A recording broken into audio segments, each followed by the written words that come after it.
Começa agora o Ponto de Pauta, o programa da Sedufisme.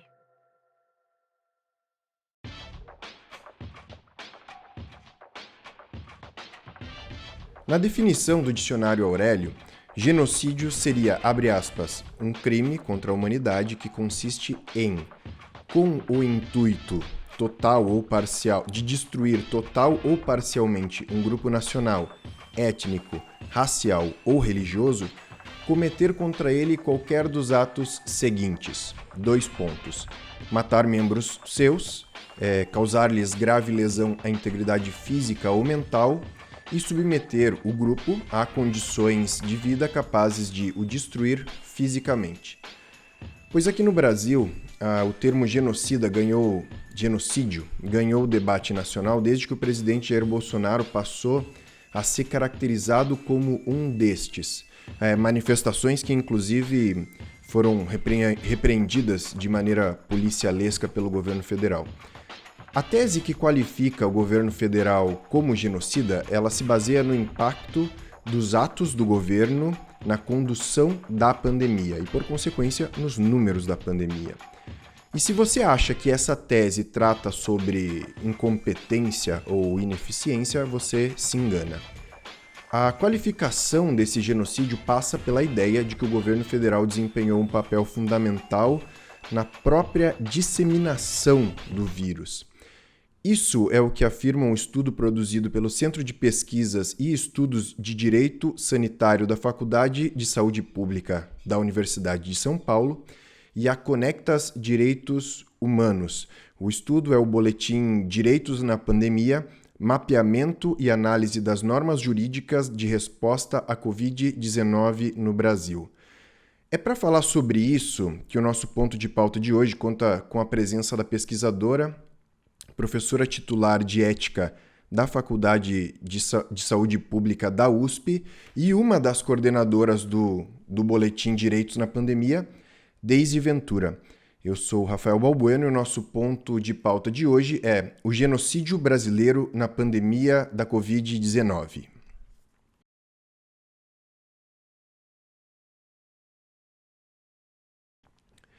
Professora Deise, obrigado pela sua disponibilidade em falar conosco.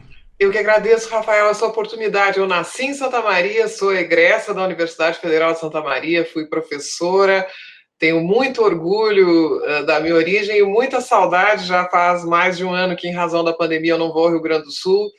Eu tenho muita saudade desse lugar que é um viveiro muito importante, tanto do ponto de vista intelectual como técnico para o Rio Grande do Sul e para o Brasil. Certo. Professora, no estudo Direitos na Pandemia, do qual a senhora é uma das coordenadoras, vocês analisaram 3.049 normas federais produzidas pelo governo em 2020, e seriam portarias, medidas provisórias, resoluções, instruções normativas, leis, decisões, decretos, enfim.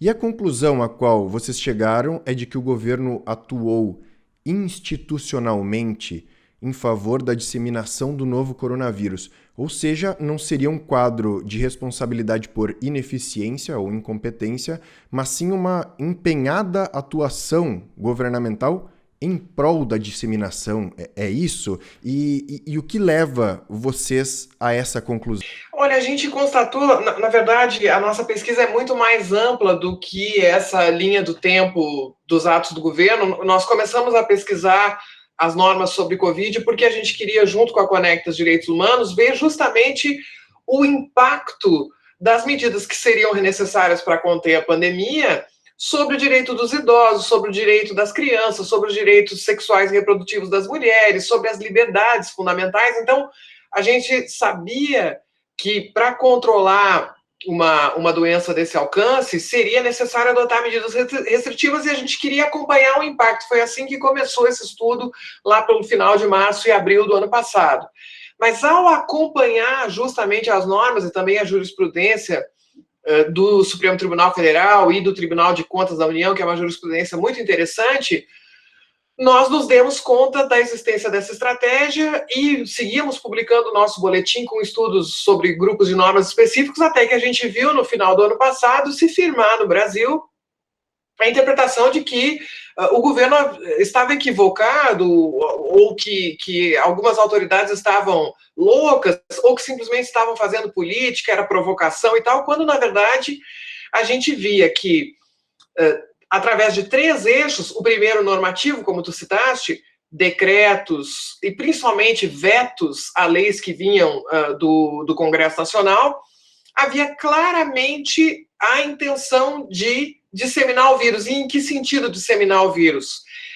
Aquela velha e absolutamente infundada tese da imunidade coletiva ou imunidade de rebanho por contágio. Então, a gente via, nós analisamos também atos de governo e discursos oficiais que foram publicados, inclusive alguns transmitidos ao vivo e alguns, inclusive, em cadeia nacional, né, pronunciamentos do presidente da República, mas diversas outras autoridades, nós víamos claramente a afirmação dessa ideia, que através do contágio, o povo brasileiro adquiriria naturalmente uma imunidade à doença, a gente não ia precisar gastar em vacina, a gente não ia precisar ter medidas que sacrificassem supostamente a atividade econômica, que isso ia custar algumas mortes. Eu lembro que alguns apoiadores do governo federal falaram em 5 mil mortes, 7 mil mortes no ano passado, mas que nós resolveríamos o problema, e inclusive de uma forma duradoura, porque essa imunidade, ela seria definitiva. Isso é um absurdo do ponto de vista científico, de fato, foi um fracasso absoluto, mas além de ser um absurdo do ponto de vista científico, porque a gente não sabe quanto tempo dura a imunização adquirida por contágio, e os indícios que a gente tem em função do número de casos de reinfecção é de que, infelizmente, essa imunidade é curta, e também a extensão dela é curta em relação a variantes. Quando a gente contamina milhões de pessoas, a gente se transforma num grande viveiro de variantes do vírus. Somos hoje considerados uma ameaça à saúde mundial em função disso. É óbvio que isso não tinha como dar certo, além de ter o inconveniente, entre aspas, na verdade, para mim, é muito mais do que inconveniente. A própria OMS diz que é eticamente inaceitável e, na minha opinião, juridicamente inaceitável. Quando eu tomo essa decisão, eu defino que será causada a morte de milhares de pessoas e, no nosso caso, centenas de milhares de pessoas. Então, a gente via, por exemplo, o veto à lei que obrigava o uso de máscaras e uma série de outros deveres que eram associados à proteção por via das máscaras. O veto à norma que determinava a proteção das comunidades indígenas. E aí o veto à norma que determinava uma indenização, uma reparação pecuniária para as famílias de profissionais da saúde que morreram no fronte ou profissionais de saúde que ficaram inválidos. Então, tem toda essa esfera normativa, os decretos sobre atividades essenciais cada vez mais ampliando o rol de atividades que devem permanecer funcionando durante a pandemia. Depois, nos atos relativos à gestão, a gente tem a retenção de recursos dos estados e dos municípios, a gente tem a guerra aos governadores, para usar uma expressão que o próprio presidente da República utilizou, um enfrentamento político constante. Eu lembro de uma reunião que aconteceu o ano passado, sob os auspícios da Fiesp, que reuniu empresários, em que o presidente pedia aos empresários que se opusessem com força, jogassem todo o peso contra governadores e prefeitos que adotassem medidas restritivas, inclusive deixassem de financiar campanhas, deixassem de anunciar em veículos de imprensa que defendessem a contenção do vírus. E aí a gente tem infelizmente, uma série de atos que culmina nessa ação judicial que foi proposta recentemente pelo presidente da República contra 3 governadores, essa tentativa da base aliada do governo federal e até declarações muito recentes do novo ministro da Justiça no sentido de fomentar revolta até nas polícias militares contra as medidas de contenção do vírus adotadas pelos governadores. E, finalmente, nós temos uma categoria muito importante que nós chamamos de propaganda contra a saúde pública, que são todas essas declarações que defendem tratamentos que não têm eficácia, não só não têm eficácia comprovada, como já tem a ineficácia comprovada em relação ao coronavírus, essa ideia de tratamento precoce que dá coragem, procura dar coragem às pessoas a se exporem ao vírus. Nós temos aqui informações falsas sobre as vacinas, manifestações claramente anti-vacina. Nós temos todo tipo de mobilização contra as autoridades sanitárias e particularmente contra os governos que adotam medidas de contenção do vírus, falsas informações sobre lockdown, falsas informações sobre leitos hospitalares, sobre, enfim, nós temos aí toda uma estratégia de propaganda que visa, então, reduzir a adesão dos brasileiros às medidas de contenção do vírus. Isso nunca foi negado por nenhum membro do governo federal, ao contrário, essa semana mesmo, o próprio ministro da Economia repetiu a tese absolutamente infundada da imunidade de rebanho por contágio, o próprio presidente da República, o governo federal continua repetindo, persiste nessa estratégia que é, do ponto de vista científico, um desastre, absolutamente perigosa, ninguém contém a epidemia por um vírus propagando esse vírus, né? É algo absurdo. O próprio conceito de imunidade coletiva e imunidade de rebanho, ele está relacionado à imunização, à vacinação, e não a nenhuma outra forma, né? A Organização Mundial da Saúde diz isso, nunca na história da saúde global se usou esse tipo de estratégia para tentar conter uma epidemia, ainda menos uma pandemia, e ainda menos de um vírus com essas características. Então, baseados exclusivamente em documentos oficiais, lá na coleta do Diário Oficial da União, da jurisprudência do STF e do TCU, e em declarações públicas, nós identificamos essa linha do tempo, que, na verdade, desde que a gente publicou esse estudo em janeiro, não só vem, infelizmente, se confirmando. Certo. Professora, a senhora falou agora que algumas das posturas, vamos dizer assim, para englobar tudo isso, algumas das posturas do governo são cientificamente absurdas. E aí eu acrescento a questão, a palavra de ordem que qualifica o presidente como genocida, ela também tem, né, um tom político, porque ela é ela é um ato político, né, também.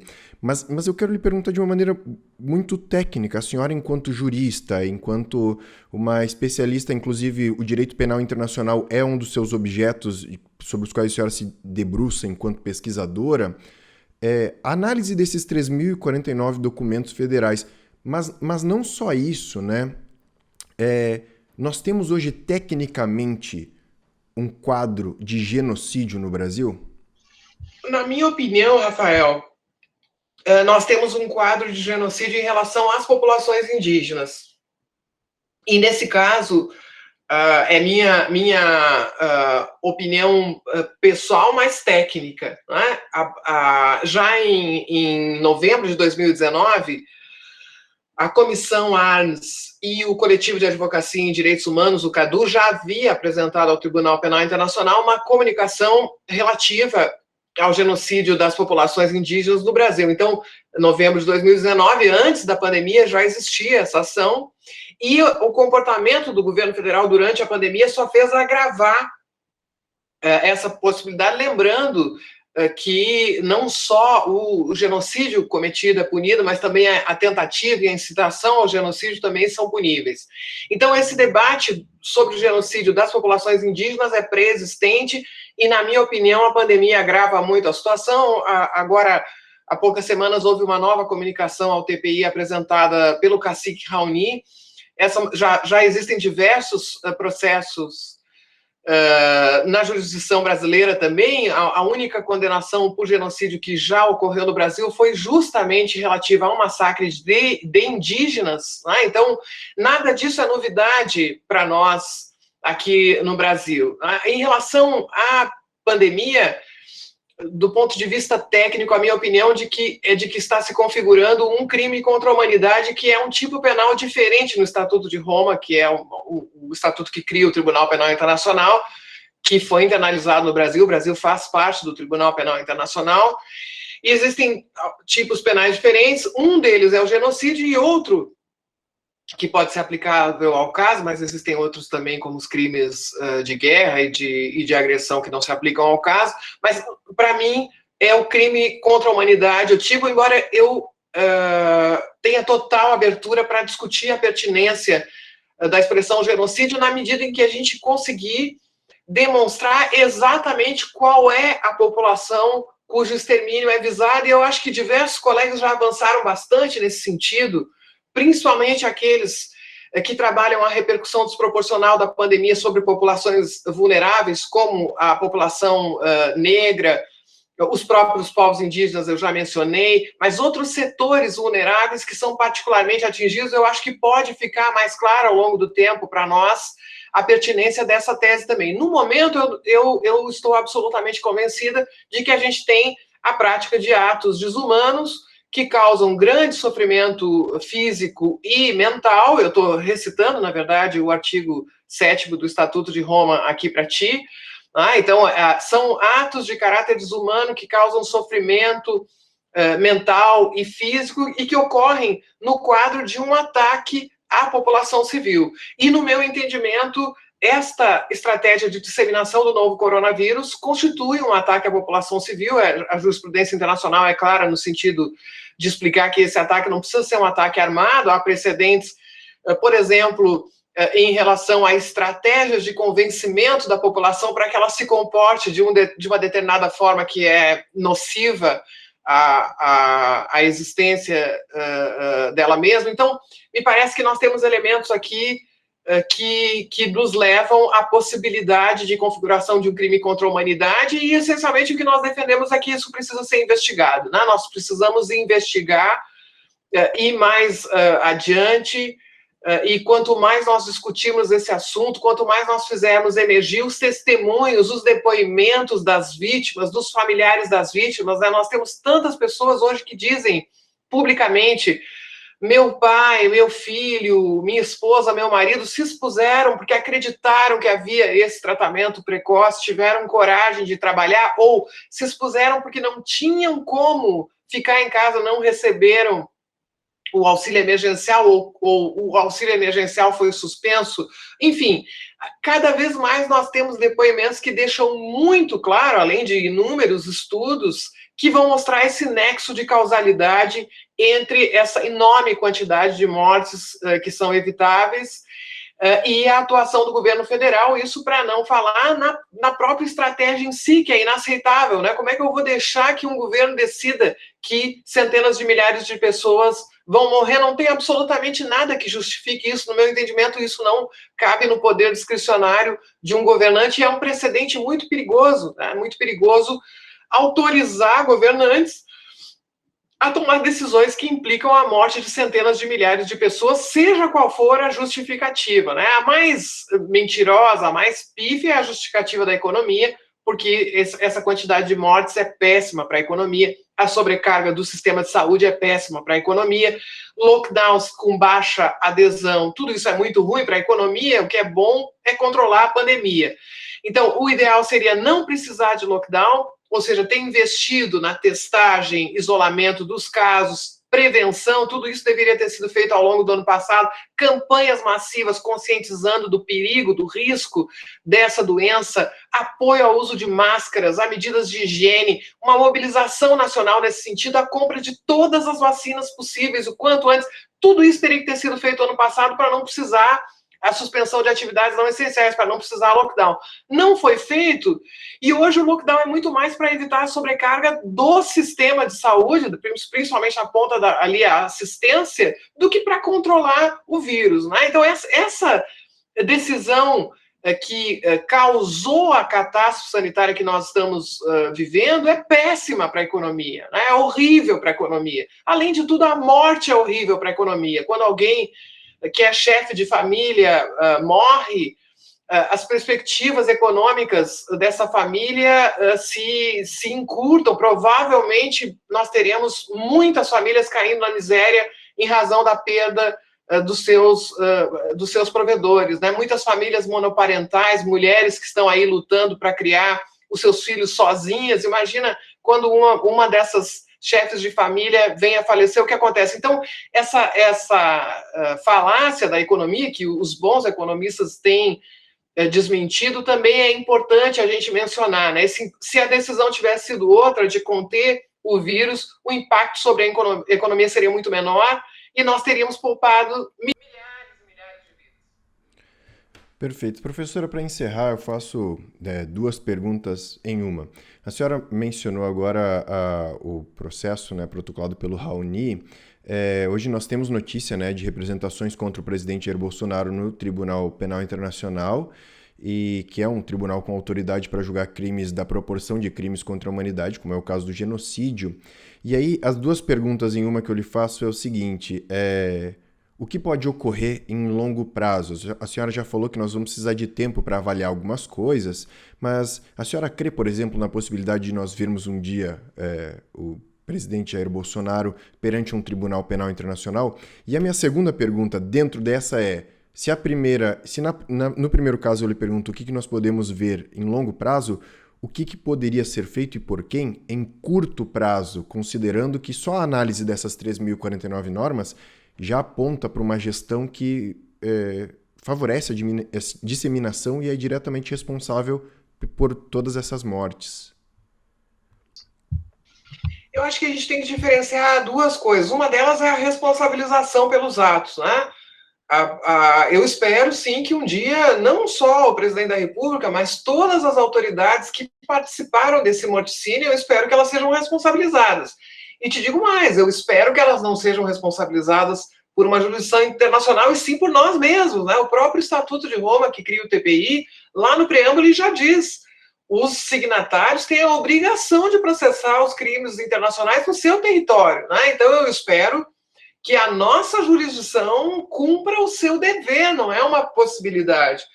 Todas as pessoas que participaram desse plano de disseminação do coronavírus, essa é uma questão importantíssima, tendo disponível informação da melhor qualidade. O Brasil tem grandes sanitaristas, grandes médicos, grandes epidemiologistas, toda a informação estava dada.